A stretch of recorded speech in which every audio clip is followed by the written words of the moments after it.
What's going on, guys? It's Ben from Pitch Black Forge once again. I'm in the shop today because I don't have one of those fuzzy windproof microphones, so making a video on the tracks isn't a great option right now. I've been scouting a few spots recently to do a minimalist overnight cold weather camp to show you guys that you don't need a whole lot in order to do that. I'm just going to use a canvas tarp, wool blankets, and a small campfire. Try to be halfway stealthy while I'm doing that. I'll make a video for you guys to show you how that's done, at least my way of doing it. So hopefully those of you who feel like you need fancy equipment or to spend a whole lot of money to do this sort of thing when it's inclement weather can be convinced otherwise. I scouted a few spots and gathered up some tie plates off the side of the tracks to keep my fire contained overnight and to reflect some of the heat and light back at me. I wanted to talk today about a subject that's intersects with freight train riding, at least if you're going to make that into a lifestyle, which I did for a really long time. And that's finding alternate living situations, which I've made a habit of doing ever since I was in my early 20s. I'm talking about squats, artist studios, living in barns, living in cabins off grid, living in vehicles. Some of this counts as stealth camping in some people's minds, like camping in your car overnight. But to me, that's just car camping. It's a bit different than sleeping outside under a tarp and hiding in the woods.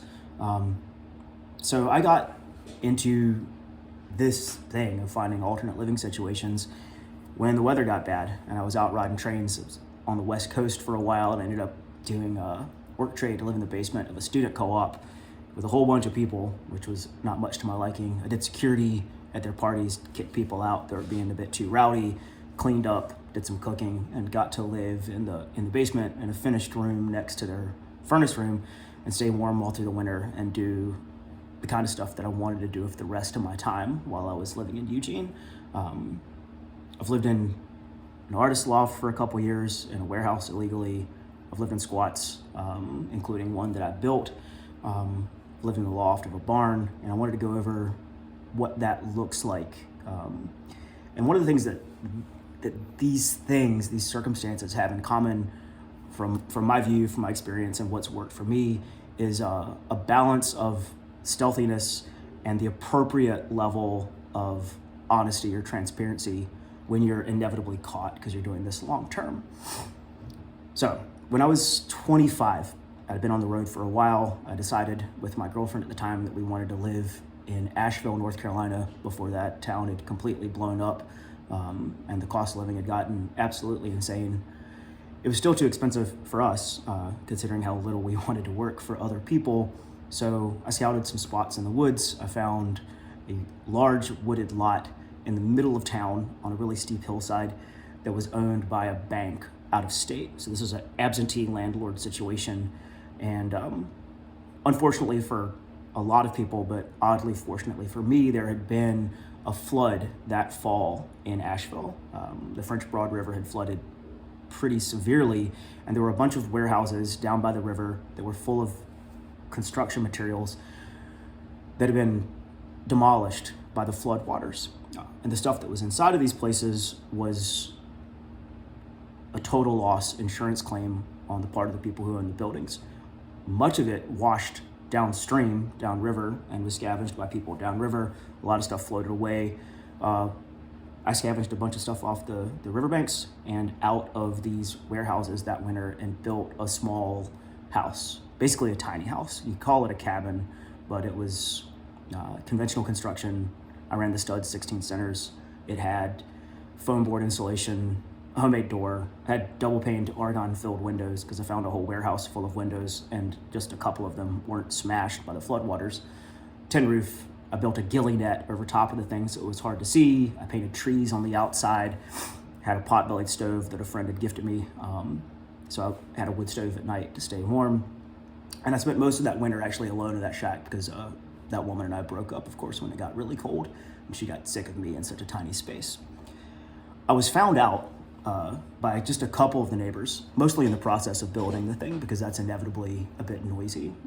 Like I said, I painted trees on the outside so it looked like mossy oak camo, basically. It was difficult to see from any distance, but people would walk their dogs on some trails out in these woods, and inevitably the dogs would hear me or smell me, come investigate, and then their owners would find me either in the midst of building the thing or with a couple times when the house was already built.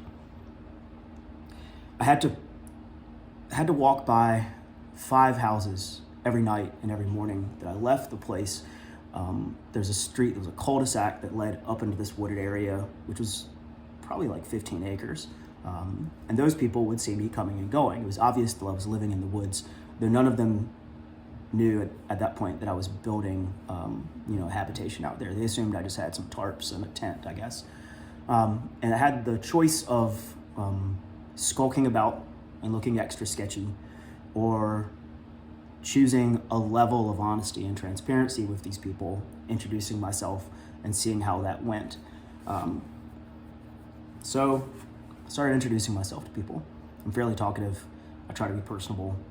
I'm exceedingly polite. And that all worked to my favor. So I would see someone taking their trash out in the morning, or, they were getting their kids ready to go catch the school bus. And I would introduce myself, shake hands, tell these folks, like, it's obviously I'm living in the woods up here. I'm sure you've caught on to that fact at this point. My name is Ben. I promise to not make any noise. I'm not going to cause you any trouble. I try to stay out of everyone's way. I'm dead sober. This was a good selling point for sure. And I told those folks that I knew other people would camp in those woods, including some people that like to get rowdy. And I wasn't a big fan of that. So if people started making a whole bunch of noise at night or making trouble for the neighborhood, I would run them off so they wouldn't have to call the police on anybody. They liked that as well, of course. And on a couple occasions, I did have to do that because there's other like crusty traveling punk kids that would choose those woods to party in overnight instead of staying down by the tracks, or some of the local home guard that would try to set up camp there and make a big mess. The debris of their substance abuse problems, and just being loud and obnoxious and leaving trash everywhere. So I ran those people off. It's part of the deal, and I would have done so anyway because their presence was a hazard for me, because I had already invested all this time, the sunk cost of building this place, and I had really not much of anywhere else to go once it got really cold. There was a lot of snow that winter. So I introduced myself to the 4 or 5 families that were on that dead-end street. Most of them never really even bothered speaking to me again. They would kind of nod if they saw me, but one of them was a doctor who I halfway befriended, and he asked how I was getting rid of my trash and recycling and stuff. So I said I was just hiking it into town whenever I had a full trash bag, and I would get rid of it in the food co-op dumpster. He said, that's a long way to walk. Why don't you just use my trash can and my recycling? You and I will stay in contact. We'll have, we'll exchange our pleasantries on a regular basis, and we check in with each other, and I can make sure you're doing okay.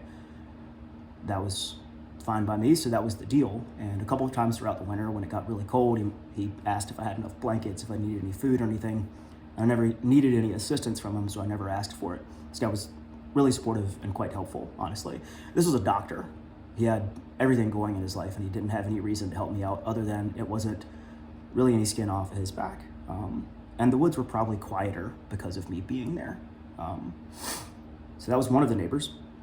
And one of the people that caught me in the middle of building the place lived 2 blocks further down the hill. This is up on a pretty high hill, like under a cell tower, right in the middle of Asheville. It's a park now. If you live there, you might have been in this park. The shack is there no more. A tree fell on it some years later. But this neighbor down the street found me because his dog heard me, in the middle of construction. He was pretty interested in what I was doing. He was a combat vet and had kind of been through hell and fully understood the desire to get out of the normal, everyday, workaday grind and clock out for a while. So he, after we hung out a couple of times, because he'd be in the woods pretty regular, gave me a key to his garage. Told me if it ever got too cold for me to be out there, just to come sleep on a cot in his garage overnight if I needed to use any of the tools that are on his wall. If I needed a saw or a drill or whatever, just put them back and leave a note. And he gave me an old olive drab canvas military tarp that I ended up tacking to the side of the shack and using as a lean-to to keep my firewood dry. And that guy I saw pretty regularly, usually about once a week.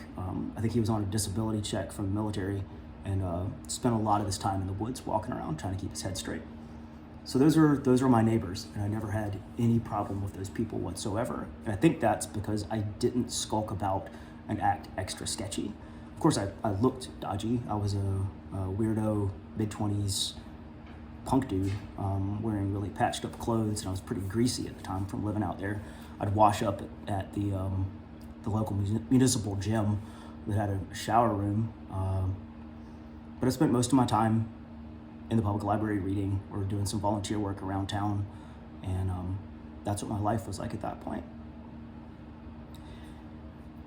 The few other situations that I've had where I was long-term shacked up in a weird situation, I had to choose the appropriate level of honesty or transparency for the people that found me out in those situations too, and that includes my most recent living space. Before I moved here to Delaware with my girlfriend, I was living in an artist studio in a small town in Pennsylvania, not that far from Philly, about an hour from Philly.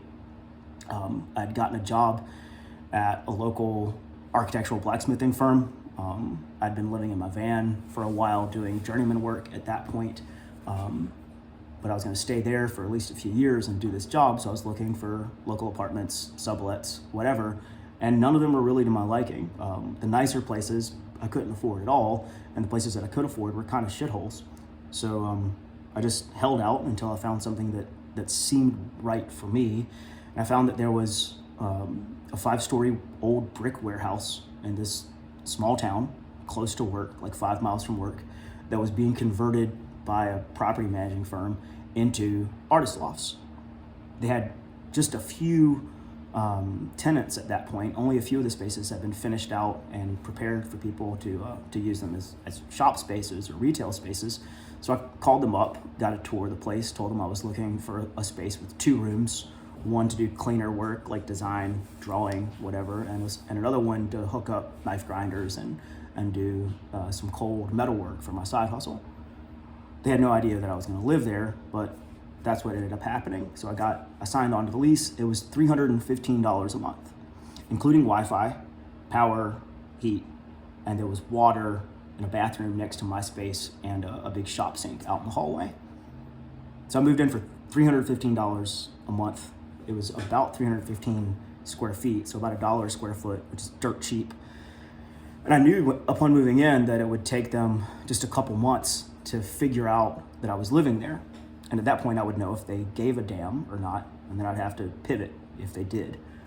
So I stayed there for a few months. I moved my bed in, all my books and stuff, into, like, quote, the clean room, which is a second room through a doorway in my space. And the other room did have all my knife making stuff in it. And I put a lock on the door between the 2 spaces, so if they needed to come and do maintenance on one room, they didn't have to see my bed. About 4 months into living there, the maintenance guy, electrician, was doing some work, and we passed each other in the hallway, and he was like, "Hey man, I wanted to know what time are you getting out of here on Monday morning, because we got to do some work just outside of your spot, and we wanted to make sure to not wake you up." I was like, what are you talking about? He's like, "Well, we're going to come in here about 6 a.m. on Monday, and I just wanted to make sure that you weren't still in bed, that you're going to be already at work, because I don't want to wake you." I was like, "Oh, everybody knows?" He's like, "Oh yeah, man, everybody knows. We see you coming in and out here all the time. Every time the property managers get one of these buildings and convert it, there's always one of you guys that moves in. It's just inevitable." And I was like, "They don't care?" He's like, "No, they don't care. It's just a don't ask, don't tell, plausible deniability situation where I never explicitly told the landlord that I'm moving here, I'm living here, but they all knew." It turns out, within like 3 months of me moving there, everyone was already joking behind my back about how I was the night watchman. So the deal from then on was that whenever the roof would leak, or there'd be some pipes were messed up, or there were people in the building that weren't supposed to be there, that were casing the joint, I would, run guys off that were looking around, snooping about too much, or I would call the landlord when something was wrong with the building. I had a year lease. I stayed there throughout that year, and then after that, they let me sign on for a month to month. So I spent 2.5 years in this artist loft, paying dirt cheap rent, and I never had any trouble from my landlord whatsoever. As far as amenities go, it wasn't exactly like a normal house because I didn't have a bathtub, I didn't have a shower. There was a bathroom right next to my quarters, and there was a big shop sink outside. So I had a toilet and a sink for washing my hands. And the shop sink out in the hallway, what I would do is there was a hose hooked to it. And I went to Tractor Supply and got a 55-gallon water trough for horses. And I would drag that out in the hallway, fill it with as much hot water as I wanted, because the water heater for this place was for a whole warehouse. I would drag it back into my spot and take a bath at night, and then I would bail it out with a waste paper basket, actually, because it was a bucket that was flat on two sides. And that was the only thing remotely resembling a hardship, was the act of dragging a tub in and out of the hallway. This was late at night, and there was never anyone else there anyway, so it wasn't a problem. It was actually really comfortable because the tub was bigger than most people's bathtubs. Not the kind of place you can have dates over very easily. But for me, it was definitely worth saving, $700 a month? So, and the only problem that I had was that I took a bath in a feed trough, and I couldn't have people over very much. Worth it to me, utterly worth it. I saved a shit ton of money living that way. And the reason I was let to stay there was because I was sober and fairly quiet and polite and respectful to the people in charge. I didn't cause them any trouble. They didn't give a damn. And this is what kept happening to me over and over again. When I lived in a van for a while, I lived in the loft of a barn while doing sugar beet harvest in Minnesota years ago. I did a couple seasons of harvest there and just slept in the loft of this barn. Nobody cared because I didn't make any trouble for anyone. So if you get into this life of being out on the road, or itinerant work, or avoiding work, the idea that you have to spend all of your time snooping about might actually serve you really poorly. The phrase that keeps coming to mind is the appropriate level of transparency or honesty. You don't want to throw it in people's faces that you're living in a way that's not sanctioned, that's straight up illegal in the case of that squat that I lived in, or just a code violation in the case of the artist loft. You don't want to throw that in people's faces, but being too sneaky isn't going to work out that well, I don't think. And I've been told time again, don't let anyone know that you're doing this. Don't talk to workers when you're riding trains. Your landlord's going to turn you in. The neighbors are going to turn you in. Not always. It's not that I have a whole lot of trust in people. It's just that if you're not causing them any trouble, a lot of people aren't going to go through the effort of turning you in. It's not worth it for them. I was actually an asset as far as my landlord is concerned in the artist loft, and I think even in the situation where I was living in the woods in that cabin, I was an asset to my neighbors because I wasn't the other homeless people who had been a pain in the ass for them, getting drunk and loud at night and leaving trash everywhere, having parties, big fires. So there's a little bit of story time and a bit of advice. If you got any questions, if there's anything else you want to hear me talk about, just hit me up in the comments. If you could like and subscribe, I'd appreciate it. It helps a lot. Hope you're all doing well, that you're taking care of yourselves and each other. Peace.